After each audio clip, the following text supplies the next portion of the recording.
Cilik Sekolah Kebangsaan Sungai Kertas Gombak 2, jurulatih Eropah berminat untuk melatih mereka. Pelbagai kemahiran sukan rugby dikongsi bersama murid yang membentuk skuad rugby sekolah terbabit. Dua jurulatih berkenaan, Richie William dan Rob Drinkwater, adalah dari Kelab Penguin RFC United Kingdom. Sesi latihan diadakan pada 9 Julai lalu di Padang Sekolah Kebangsaan Sungai Kertas bermula pada jam 8 hingga 10 pagi. 3, 2, 1, go!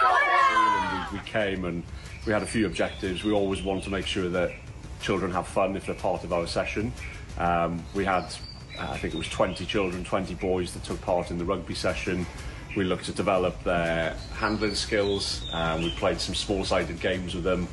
And we found out that the team had just won the district tournament maybe a few weeks ago. So we were lucky that we got to work with some really talented young children. Tujuan sesi latihan ini dilakukan untuk memberi pendedahan dalam sukan rugby, terutamanya dari segi hantaran, komunikasi dan teknik permainan. Seramai 20 orang murid terbabit dalam sesi latihan ini terdiri daripada murid tahun 4 hingga 6. Pada hari ini saya dapat belajar pasal scanning, passing dan side step pada hari ini dengan belajar dengan Coach Richie dan Coach Rob. Sebenarnya main rugby ni apabila saya dapat bola dan saya berlari dan saya menggocek kawan saya. Setelah itu saya membuat try. Pada masa itu saya merasakan kegembiraan yang melalui di dalam diri saya.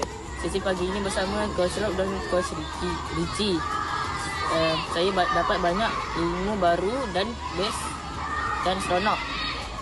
Saya harap di masa hadapan ada lagi. Menurut Ketua Jurulatih Pasukan Rugby SK Sungai Kertas, Azrul Hanis Jamaluddin, pemilihan sekolah ini adalah berdasarkan rekod cemerlang mereka. SK Kertas berjaya merangkul kejuaraan untuk kali kedua dalam kejohanan rugby Majlis Sukan Sekolah Daerah MSSD Gombak tahun ini. Mereka mengecap kejuaraan kali pertama pada 2020. Pada saingan tahun ini, di peringkat separuh akhir, sekolah ini berjaya menundukkan Sekolah Kebangsaan Sungai Pusu, juga seteru utama mereka dengan keputusan 21-0.